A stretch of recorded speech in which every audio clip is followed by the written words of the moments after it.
What is momentum? बताया था उस दिन जब एक्सीडेंट होता है तो जो टक्कर लगती है, एनर्जी नहीं कहेंगे, मास इनटू वेलोसिटी कहेंगे, बट मोमेंटम के बारे में थोड़ा सा डिस्कस कर लेते हैं। देखो, क्योंकि कॉम्पिटिटिव एग्जाम में क्वेश्चन ऐसे नहीं आते व्हाट इज मोमेंटम, वो न्यूमेरिकल पूछेंगे और डीप क्वेश्चन पूछेंगे काफ़ी, उसके लिए आपकी कॉन्सेप्ट क्लियर होनी चाहिए। लेकिन हम पढ़ रहे हैं अभी कंजर्वेशन ऑफ मोमेंटम, तो कंजर्वेशन ऑफ मोमेंटम के साथ साथ मैं आपको बता रहा हूँ कंजर्वेशन ऑफ मोमेंटम। कभी आपने सोचा कि यार बच्चे तो हमारे देश में कई लाख बच्चे तो सीबीएसई के होते हैं, इस बार नीट का फॉर्म भरा था 17-18 लाख बच्चों ने, सीट बहुत थोड़ी होती हैं उसके रेस्पेक्ट में। जेई का फॉर्म तो बहुत सारे बच्चे भरते हैं, 15-20 लाख, सॉरी 12 से 15 लाख। जेई की सीट भी बहुत कम है, तो इतने सारे बच्चों के सिलेक्शन एक तो इसलिए नहीं होते, सीट कम है और बच्चे ज़्यादा हैं। तो इसके लिए सरकार क्या करती है, फिर पेपर टफ बनाती है। बच्चों को रोकने के लिए पेपर क्या करती है, टफ। अगर आप चाहते हो आपके घर तक कुछ लोग पहुँचें, सारे ना पहुँचे, तो आप घर पहुँचना क्या कर दोगे, मुश्किल। आप कार्ड सिस्टम लगा दोगे, कार्ड देखूंगा तो ही आप शादी में आ सकते हो। गांव की शादी होती है, वहाँ कोई भी जाओ, कोई भी खाओ, कुछ फ़र्क नहीं पड़ता।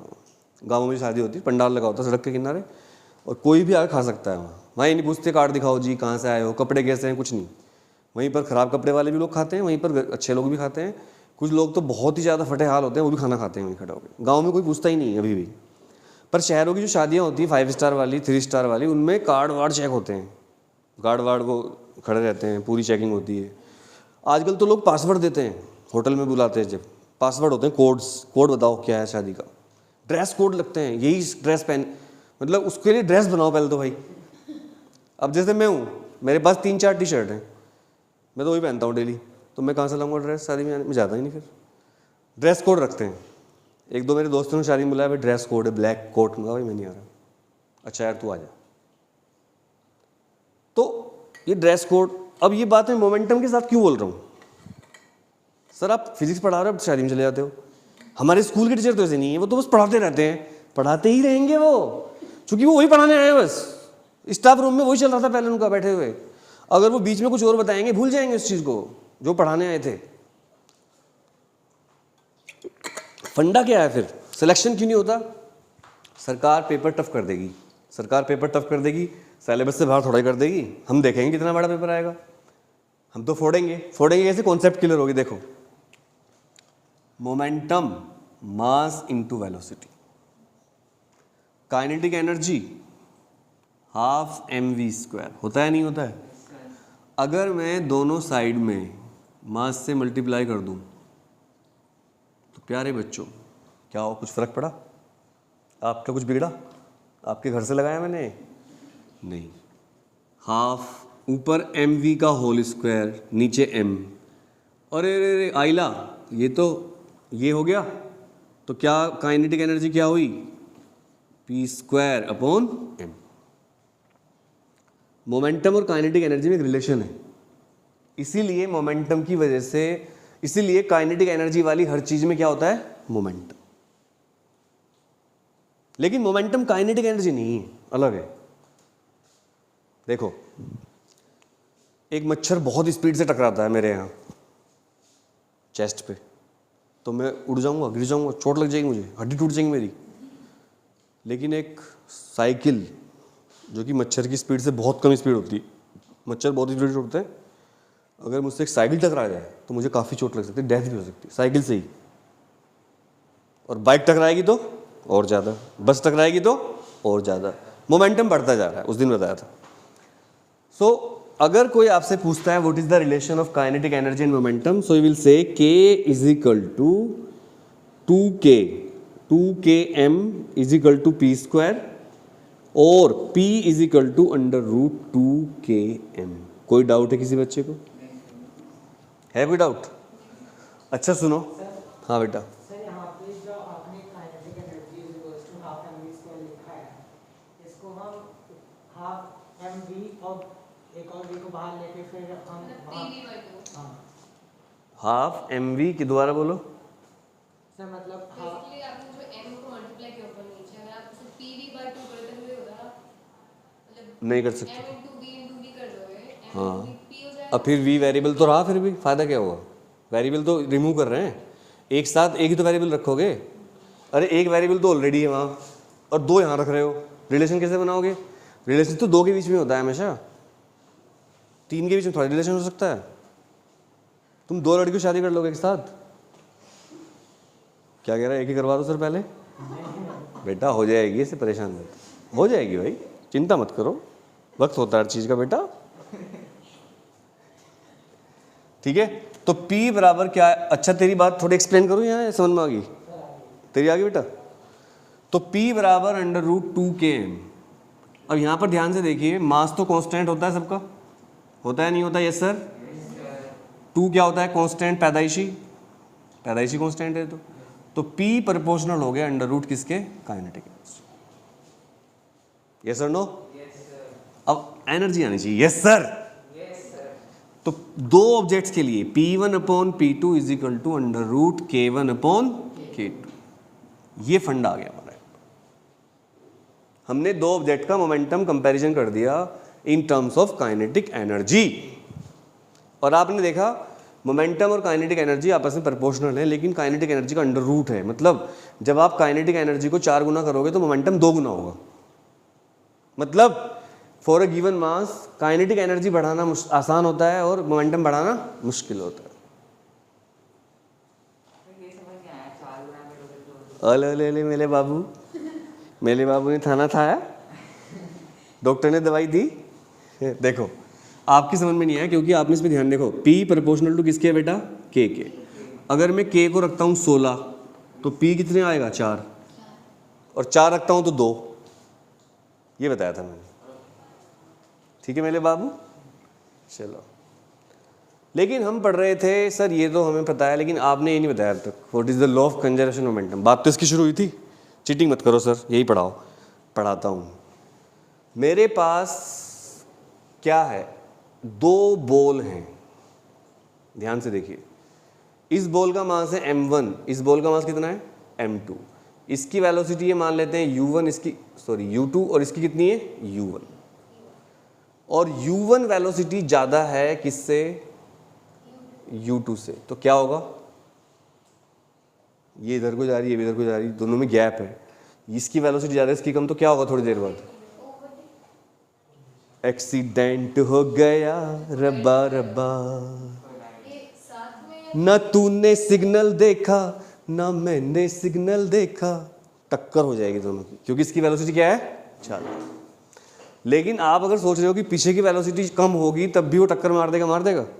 कोई आपका पीछा कर रहा है ना, कोई चेस कर रहा है आपको, उसकी वेलोसिटी आपसे कम है, आप जा रहे हो बाइक पे, वो चल रहा है पैदल, वो पकड़ लेगा आपको कभी? कर ले पीछा। कर ले पीछा। लेकिन अगर सर्कुलर पाथ पे हो, तो मैं पार्क में घूम रहा हूँ, कोई मेरा पीछा कर रहा है, अब थोड़ी देर बाद ये पता चलेगा कौन किसका पीछा कर रहा है। हम सर्कुलर पाथ पे हैं, वो मेरा कर रहा है, मैं उसका कर रहा हूँ। सर्कुलर पाथ पे ऐसा होता है। सो टक्कर हुई, टक्कर के बाद m1 की वेलोसिटी हो जाती है v1 और m2 की हो जाती है मान लो v2। कोई शक है क्या? यहां मैं जो लिखूंगा उसका मतलब आप बताओगे मुझे, जो बताएगा उसको मिलेगी एक चॉकलेट कैडबरी सिल्क 75 रुपीज वाली। बताओ इसका मतलब। ये वर्ड मैंने बनाया है इसलिए मैं यहाँ पर अपना ट्रेडमार्क लगा रहा हूँ। बताओ, जैसे वो राजू रस्तोगी का नाम लिखता है अपने दोस्तों का पिक्चर में, डिकोड कर दिया इसने। चॉकलेट आपको मिलेगी according to law of conservation of momentum. चलो इसको भी कर दो, एक चॉकलेट और भी है।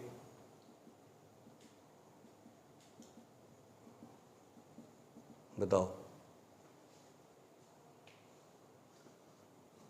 क्या कह रहा है? जानी पहचानी सी बातें लिख रही है, MC BC क्या लिख रहा है? Total momentum before collision is equal to total momentum after collision.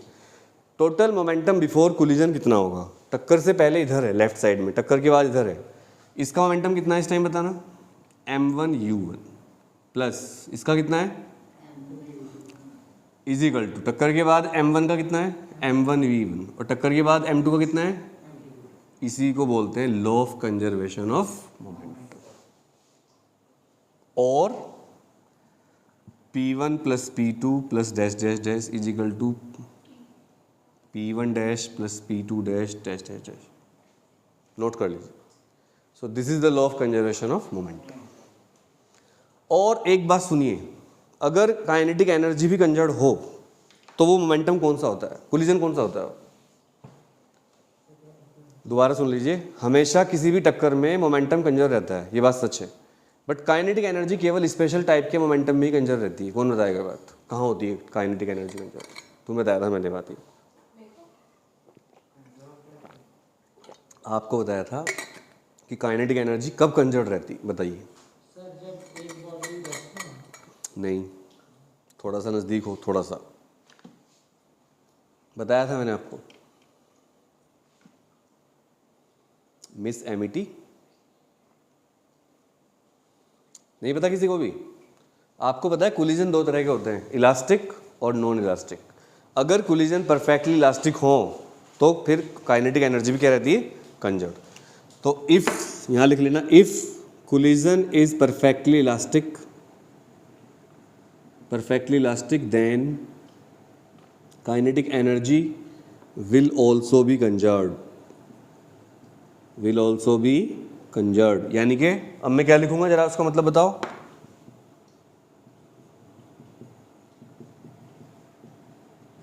बताओ इसका क्या मतलब है?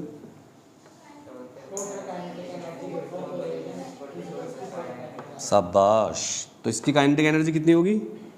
हाफ, बोलो, m1 u1 स्क्वायर, दूसरे वाले की half m2 u2 square is equal to half m1 v1 square plus half m2। नहीं समझ में आ रहा है? मज़ा आ रहा होगा? छोटी मोटी मैथ्स की कैलकुलेशन, दोनों तरफ से हाफ कट जाएंगे सारे के सारे। यस और नो? सुनो बच्चों, अभी लिखो मत, मेरी बात समझने की कोशिश करो। अब तुम बन गए हो फिजिक्स के टॉपर बच्चे। देखो, पहली क्वेश्चन थी ये वाली, दूसरी क्वेश्चन है ये वाली। अब मैं क्या जुगाड़ करूंगा आप सोच भी नहीं सकते हो। डिवाइड करने से कोई फायदा नहीं, देख लो, कुछ भी नहीं होगा डिवाइड करने से। मैं जुगाड़ क्या करूंगा मैं बताता हूँ। इस वाली क्वेश्चन से मैं m1 u1 और इस m1 वाले को उधर ले जाऊंगा, m1 v1 is equal to m2 v2, उसको उधर ले आओ, माइनस m2 u2। अब इस वाली क्वेश्चन में वैसे ही करूंगा मैं, यहाँ से m1 कॉमन आ रहा है, यहाँ क्या बचा u1 माइनस v1, यहाँ से m2 कॉमन आ रहा है, यहाँ क्या बचा v2 minus u2। Equation number 3। कुछ नहीं है इसमें, थोड़ी दोस्ती करोगे तो समझ में आ जाएगा। जिन बच्चों को लग रहा है हाँ ये क्या है, कुछ भी नहीं है, बच्चों वाली चीज़ें हैं, ट्रस्ट में, थोड़ा ध्यान तो देना पड़ता है। अब इस पे आ जाओ, ये बचा था हमारा 9/2, ये सेकंड इक्वेशन थी हमारी बच्चों। इसमें m1 u1 स्क्वायर इधर था और m1 वाले को उधर ले जाओ, minus m1 v1 square is equal to, ये हाफ तो कट गए थे सारे, ये तो कट चुका, m2 v2 स्क्वायर, और ये v2 वाला इधर है ना, उसको उधर ले जाते हैं, माइनस बोलो m2 u2 स्क्वायर। यहाँ से m1 कॉमन आया, ये बचा u1 square minus v1 square, यहाँ से क्या कॉमन आया m2, ये बचा v2 square minus u2 square. v2 था ना, हाँ ध्यान से देना, बहुत गलती गड़बड़ होती है इनमें। तो देखो इसमें से भी m1, इस m1 अपॉन m2 को लिख लूँ यहाँ पर, तो ये नीचे चला जाएगा इसके। कोई दिक्कत हो तो बताओ, मैंने कुछ नहीं किया, m1 अपॉन m2 निकाल दिया।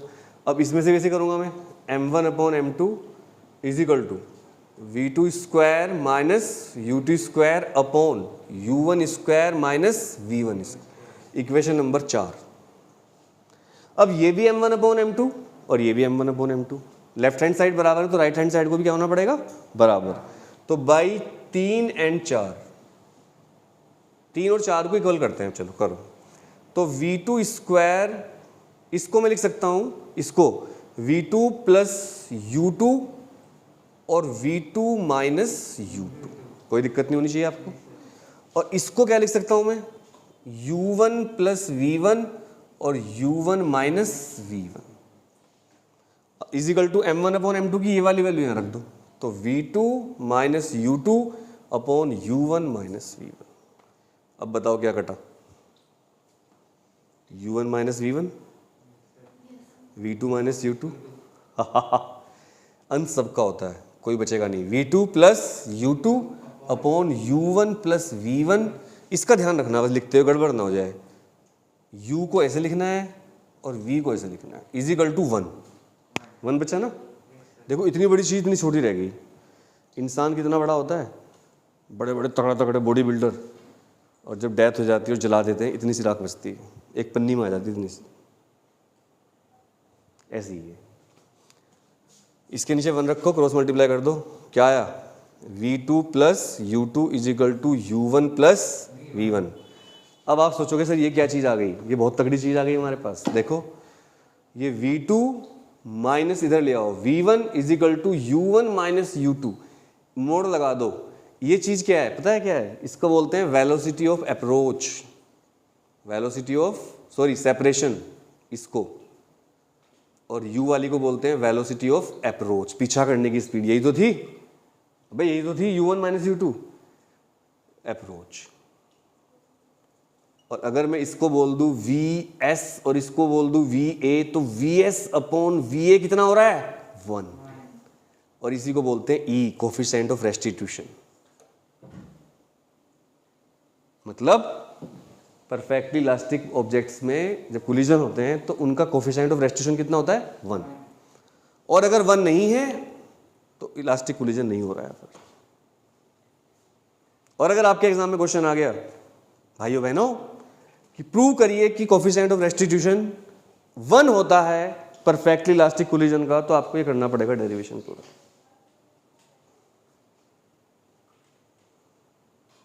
तो फिर आप सोच रहे होंगे सर ये तो आपने कर दिया, लेकिन कोफिशिएंट ऑफ रेस्टिट्यूशन या फिर इलास्टिक कोलिजन क्या होते हैं सर, रियल लाइफ में क्या होते हैं। ये 2 गाड़ियां हैं, ये जा रही हैं, ऐसे टक्कर लगती है, ये खड़ी थी सॉरी ये रेस्ट पे थी इसने टक्कर मारी, टक्कर के बाद ये चल पड़ी उतनी स्पीड से और ये रुक गई। ऐसे कोलिजन होते हैं परफेक्टली इलास्टिक कोलिजन। आपने वो तो खेला होगा जो